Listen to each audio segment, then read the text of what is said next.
In a number of spiritual paths, your deeper questions might find answers in a session in the pastor's study.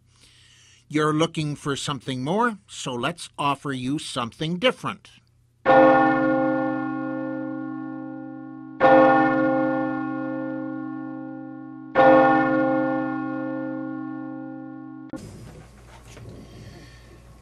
Marry me, blessed be. I'm Iden Odinson, and welcome to another session in a very different pastor's study. Today we need to talk about oaths. To deal with any kind of an issue, we've got to deal with oaths, because oaths are such a part of our daily life. Yes, it's part of our religious life. You don't get initiated into anything. I don't care whether you're talking about Christianity, Judaism, Wicca, or whatever, without taking an oath. Either you take it or somebody takes it for you, like godparents taking the baptismal vows on behalf of a child, a baby perhaps, being baptized. Like religious, spiritual, and mundane. There's oaths we take all the time, and we depend on them, and it's a part of our regular life.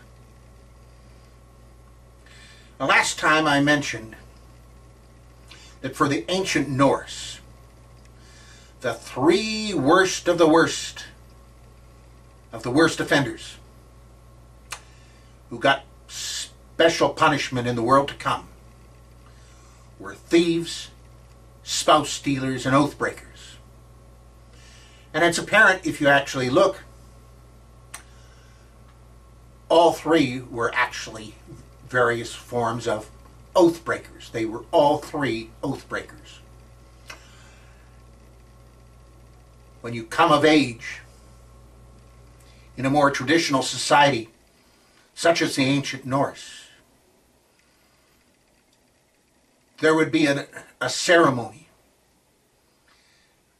a rite, in which you would take your position as an adult, as a man or woman in the community, and you took your vow, including an oath to the community.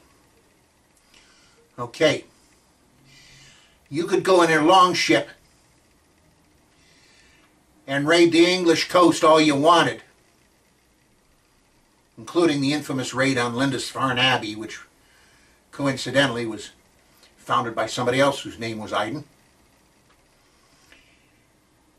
You could raid them all you wanted, but your own community, no. A spouse stealer? What else is a spouse stealer than somebody who tries to who convinces somebody else to break their oath?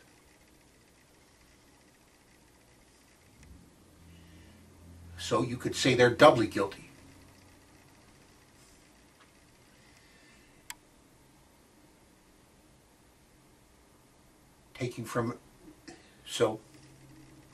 Yeah, oaths. And there are many ways to take an oath. And you need to know when you have and have not taken an oath, and when an oath is and is not binding on you. Some are obvious. When you get married, when you join a military service, or you testify in court. When you get married, there's the exchange of rings and vows taken, and sometimes a pretty good celebration going on. When you join the military service, when I became a cadet, I took an oath. And then when I graduated from the cadet program and became a lieutenant, I took another oath.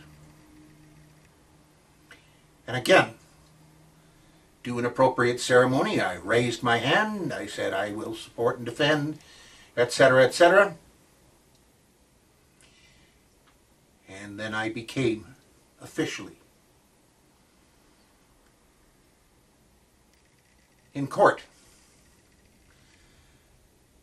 You raise your hand, you put your other hand, as often as not, on a book. Most often it's the Christian Bible. You take an oath, and that obligates the court to accept your testimony as being, as you stated, as you swore, the truth, the whole truth, and nothing but the truth. Okay. And here's something else. Notice that it's everything in there is mutual. An oath is mutual. Yes, I took an oath to become a cadet. I took an oath to become an officer. It put me on the payroll. It put me on the payroll. Obviously, getting married is supposed to be a mutual thing. As I said, in a court, you swear that the testimony that you're giving is the truth, and the court is obligated to accept that as the truth. I noticed during the Bush administration there were times when some people would say that they would testify in Congress but not sworn. Yeah. What does that tell you? In some cases, it's not explicit, but it's implied. When Lady Stormy and I went to the SPCA, the local animal shelter, and we got Yuengling. And then some years later, we went back and got Veronica. We took an oath to them, and they've reciprocated. Similar. A little guy who's watching me here, a black cat by the name of Thor. Thor jumped in our car one evening, and he jumped on my lap, and it was obvious from where we were that he didn't belong to anybody. As a matter of fact, we knew he didn't belong to anybody.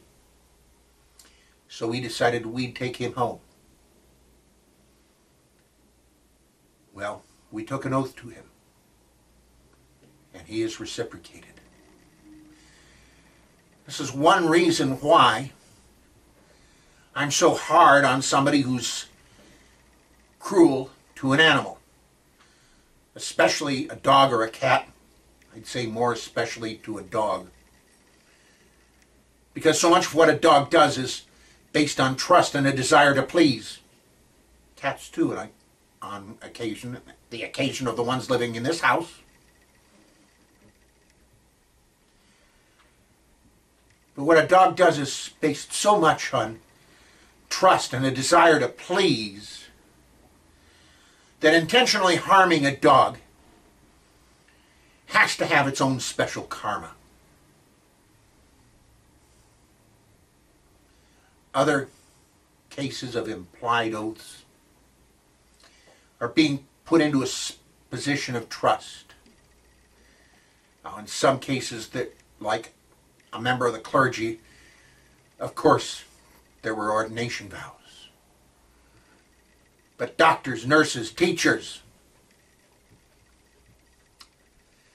the EMTs in an ambulance, stockbrokers, bankers, no matter what oath they did or did not take, there's an oath that had better be implicit. I give somebody at the bank my money. I'd better know what's happening to it.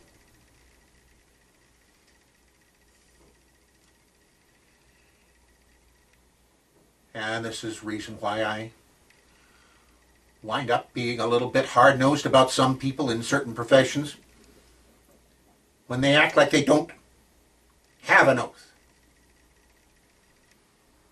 Then, of course, we got to remember the manipulators who will try to claim that you're bound to an oath that might or might not exist, or might not exist any longer for you. As an example, as far as I can tell, I'm not a member of the 12 tribes of Israel that followed Moses out of Egypt. And so, if I'm not one of them, if I'm not descended from them, then any oath that they took binding upon them and their descendants wouldn't be binding on me. Vows were taken on my behalf at baptism, and I took some vows when I was confirmed. But there can be other times in which an oath might be canceled or annulled. Bear in mind, I said before, an oath involves something mutual. You don't just take an oath for the sake of giving away something. No. There's something that's received. Now, when it appears that if the other party has broken an oath, what do I mean?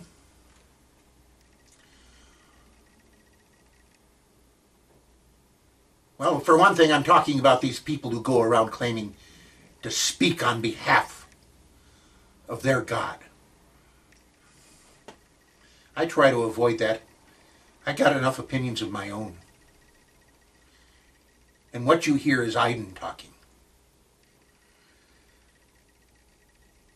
If All-Father Odin, El Shaddai, Kernunos, or somebody else wants to say something, I'll let them stand here and tell you. But I'm not going to tell you that they told me. Or at least I don't particularly like that idea. But when somebody, as an example,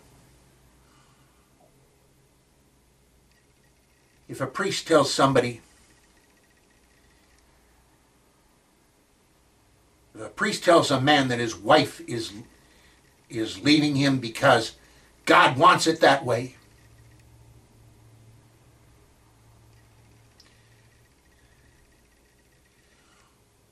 what does that do to God's end of the oath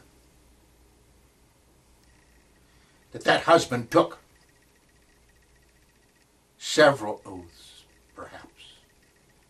Baptism, confirmation, whatever. There's also some other considerations.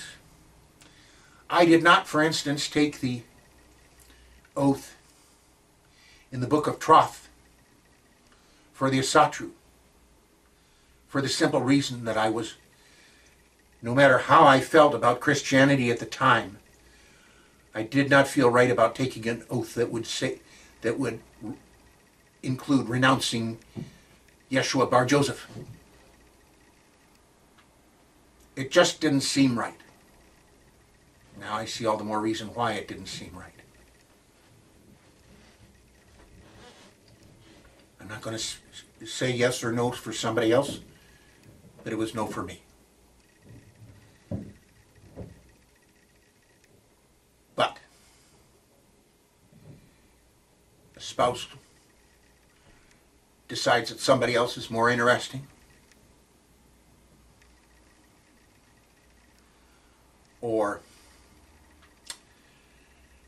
you get told repeatedly about something being God's will, well, I'm going to tell you this. Fortunately, the plus side is that this leaves room for some forgiveness when the action was based on what someone was told, and an oath is mutual. Something to consider. Never lose sight of the fact that oaths are a big part of the power behind what we do. A lot of what we do. I get up in the morning knowing that the sun will have risen. Lady Stormy knows that when I'm done working at the office, I'm coming home to her. Yuengling, Veronica, Thor, Hecate, Sheena, and Aurora all know that too.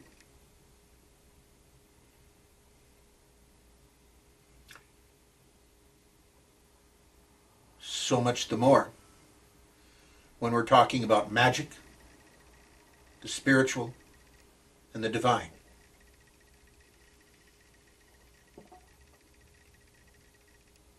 I haven't even gone into a tenth of what I could say here. But I've touched on enough to give you something to consider. There's so much more. But this much I've given you. And I hope you can make use of it. I mightn't. Blessed be. Uriel's Gifts and the Secrets in Plain Sight are sponsored by the Temple of Gaia. At Temple of Gaia, we don't train you to our path. We show you how to find and pursue your own path. Above all, we tried to provide a great place to come together and to share. We're located in Collingdale, Pennsylvania, just outside of Philadelphia, and wherever cyberspace can be reached. To learn more, visit our website at templeofgaiainc.org or our meeting place in cyberspace at templeofgaia.ning.com. Thank you for coming. Feel free to return at any time. We intend to always have something for you here. Blessed be.